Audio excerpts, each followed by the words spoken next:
Good morning everyone, কেমন আছো তোমরা? আশা করি তোমরা যে যেখানে আছো ভালো আছো, সুস্থ আছো। আমি চন্দ্রানী চলে এসেছি আর একটা নতুন ব্লগ নিয়ে। তোমাদের আশীর্বাদে ভালোবাসায় আমরা সকলেই মোটামুটি ভালোই আছি। আজকে ঘুম থেকে উঠেই দেখি না তখন বাজে 5টা, জানো তো।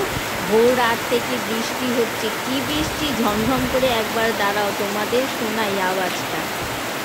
আশা করি তোমরা শুনতেই পাচ্ছ যে বৃষ্টিটা কী পরিমাণ হচ্ছে। দেখো আমাদের উঠোনেই কত জল জমে গেছে। দেখো একটা সিঁড়ি প্রায় ডুবো ডুবো হয়ে গেছে। প্রচুর বৃষ্টি হচ্ছে, মুষলধারে। কী ভয়ঙ্কর যে আওয়াজ! যারা যারা মানে দেখেছে তারাই জানে যে কী বৃষ্টি, কী পরিমাণ বৃষ্টি যে বলবার নয়। চতুর্দিকে জলে জলমগ্ন হয়ে গেছে। দেখো আমাদের রিজার্ভারের এইটা প্রায় অর্ধেক ডুবেই গেছে। বৃষ্টি থামতেই দেখো জলটা নামতেই আমি বেরিয়ে পড়েছি। দরজাটা খুলে একটু বেরোবো। তোমরা তো জানোই যে সকাল সকাল একটু বাইরের দিকে না আসলে আমার মনটা যেন শান্তি হয় না, জানো তো। জলটা চলে গেছে, কিন্তু এত পরিমাণ জল হয়েছিল, তার সাথে তো সব ভেসে এসেছে নোংরা, তার বলবার নয়। দেখছো রাস্তাতেই কি জল, আর আকাশটার দিকে একবার তাকিয়ে দেখো কি অবস্থা। দেখো নালাগুলোও মোটামুটি ডুবে গেছে। দেখেছো এখানে ওখানে জল জমে আছে। দেখো মাঠে তো জল হয়েই আছে, আর ওখানেও। কিন্তু পরিবেশটা কিন্তু দারুণ লাগছে। বৃষ্টি ভেজা সকাল যা দুর্দান্ত লাগছে। যারা যারা অনুভব করে তারাই বুঝতে পারে যে কি ভালো লাগে এই সকালটা। যাই হোক, ফুল টুল তুলে আমি চলে এসেছি আমার ঠাকুর ঘরের কাজে। মেয়েদের নিত্য নৈমিত্তিক কাজ তো করতেই হবে, বলো। সময়ও থেমে থাকবে না, আর কাজেরও কোনো শেষ নেই। কাজও থেমে থাকবে না সংসারে, তাহলে আমরাই বা কেন থেমে থাকি বলো। ফুল তো তুলে এনেছি, ফুল পুরো ভিজে জবজবে, জানো তো। সেই জন্যে একটু থালাতে বার করে রাখছি ফুলগুলো। এত ভেজা যে ফুলগুলো পুরো একদম মানে নেতিয়ে বিচ্ছিরি অবস্থা হয়ে যাবে। তো সেই জন্যে দেখো ফুলগুলো এত পরিমাণ জল খেয়েছে যে কি বলবার নয়। সেই জন্যে আমি প্যাকেট থেকে ফুলগুলোকে জল ঝাড়াবার জন্য একটু থালার মধ্যে বার করে রাখছি। আর আজকে জানো তো কি করব, আজকে টগর ফুলও অনেক হয়েছে। কেন বলো তো, একটুখানি আমি না রেখে দেবো, বার করছি। তার আর একটা কারণ আছে, যে আজকে যেহেতু এত মুষলধারে বৃষ্টি হয়েছে না, তোমার দাদা যে মন্দিরে যায় তোমাদের, সেখানে নিশ্চয়ই আজকে ফুল দিতে পারবে না। তো আমি চিন্তা করলাম যে আজকে যেহেতু প্রচুর ফুল হয়েছে, তো সেই জন্যে একটু মায়ের জন্যে মন্দিরে ফুল পাঠাবো।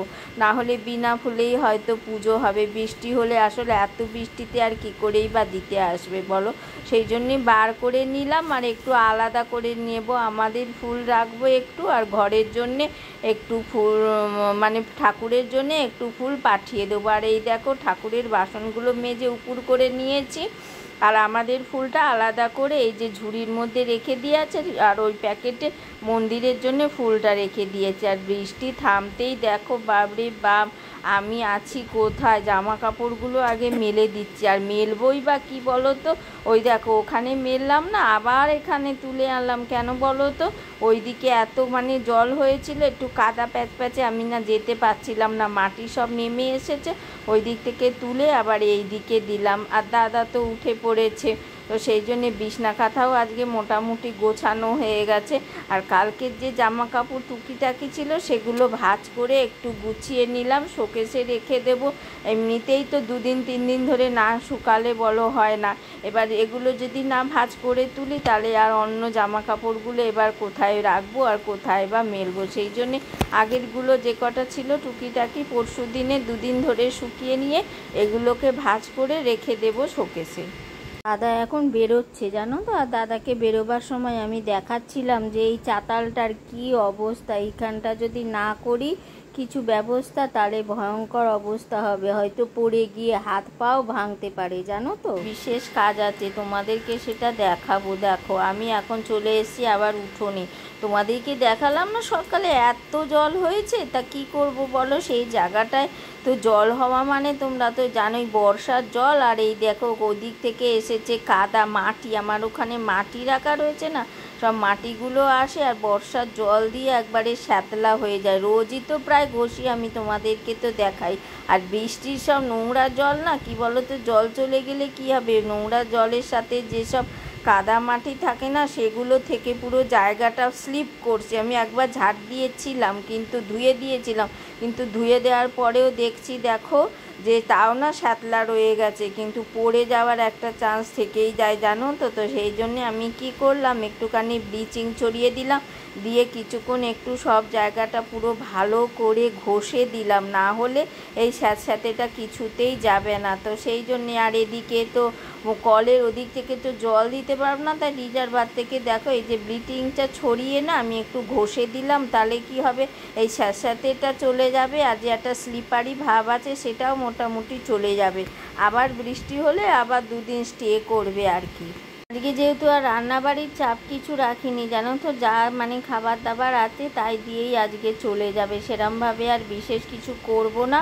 সব খাবারগুলোকে আজকে গরম করে নেবো। কেন বলো তো, একদিকের এইসব কাজ করতে গেলে আর ওইদিকে আবার রান্না করতে গেলে এইসব কাজ করতে সময় লাগে অনেক, দেখতে লাগে একটুকুনি, কিন্তু কত সময় লাগে জানো তো। শুধু এইটুকুনি তো না, সেই মাথা অবধি করতে হলো। তোমাদেরকে আর আজকে বেশি দেখাতে পারলাম না, কেন তো বৃষ্টি বাদলার ওয়েদার, টিপ টিপ করে বৃষ্টিও পড়ছে, তাই ক্যামেরাটা আর বাইরে আনতে পারলাম না।